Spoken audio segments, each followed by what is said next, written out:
The old civilizations, I think it was the Aztecs or something like that, they used to sacrifice goats, and the term was coined as scapegoats. They were scapegoats because in killing the negative cursed goat, they would also delete all of their problems, but it wouldn't happen, of course. So I don't know why they did that. But we do the same thing, and artificial intelligence is the next scapegoat. So they literally used to kill goats.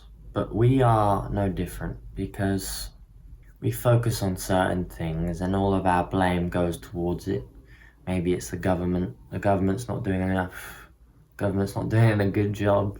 Maybe you're blaming your bad behavior for not being raised properly. Problems are caused by factors, but I think the problem is the persistence and the lack of accountability, and the fact that we don't at least eventually come to an understanding that we are making the decision to be who we are, and that problems are not because of a goat or because of the government, and that it's because of us.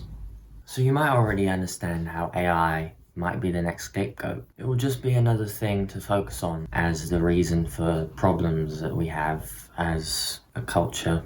But I have a specific scenario to explain what inspired this video. I found out something about this game that I was playing.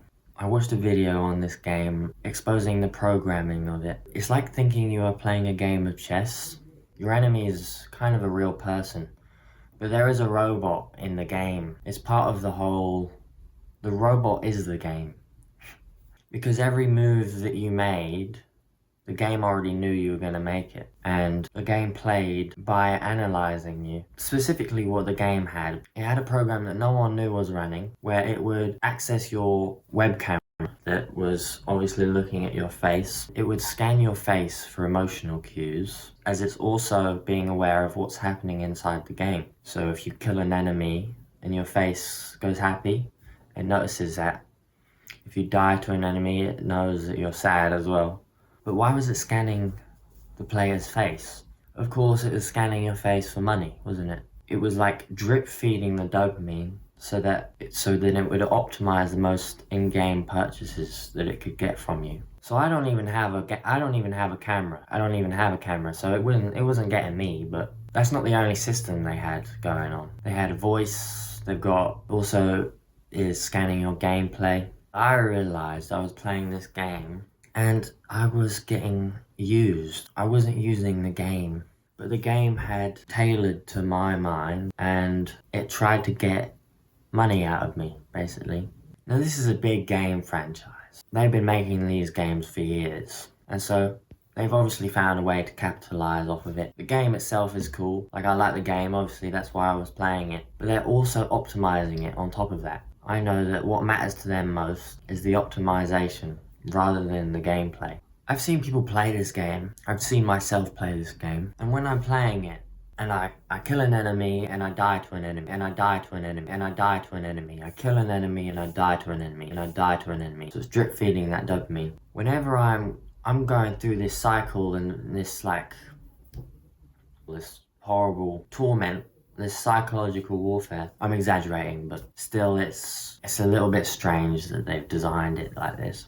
I'm going through this game, and it's like, and I'm blaming the game. I'm blaming the game for the fact that I'm winning and losing.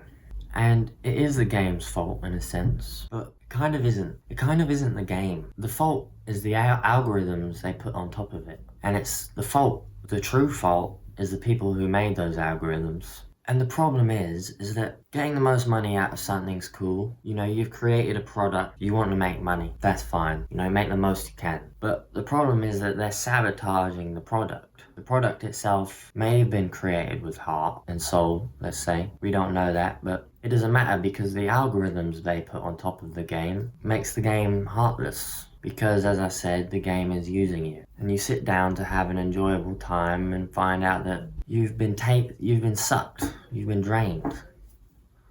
So when people win, lose, win, lose, they blame the game. But the root of it is people's greed and the algorithms they put on top of the game.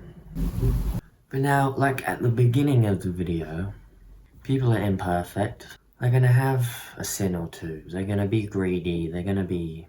As I said, it's the problem of persistence where they choose and choose and choose to sin. They choose to be greedy. And on a personal note, I think that's kind of strange because you're being greedy, but I feel that what's happening is you're poisoning yourself and tainting your life experience because you have a conscience and it's building up. So why do it? That's why it's a sin, I guess. But it's scary now. The world is changing quick, and the people who are in power stay in power. These same people have now got access not to create algorithms on top of games. They have access to artificial intelligence. They're not going to use those tools. They're going to abuse those tools because what they're doing is persisting and choosing to live a certain way. And so now AI is the future. When it's tampering with our systems and controlling and governing our lives in certain ways, like the game I was playing, people will be blaming the game. People will be blaming AI. But it won't be the fault of the AI. It's the fault of the people in power who are greedy and choose to live a certain way. If you like this video, if you're interested in this channel, I'll tell you that this channel is about an app that I'm creating with artificial intelligence. I talk about issues and stuff like this one, and I'm also creating a solution, which is this app. And if you want to learn about that, just check my channel. I've made a few videos about it already, and I'm going to make plenty in the future. I'm sure I had more to say this video, but my thoughts ended there how it did, and I thought it was interesting. Just a different perspective. I think everyone can do with new perspectives. Thank you for listening on this one, and see you later.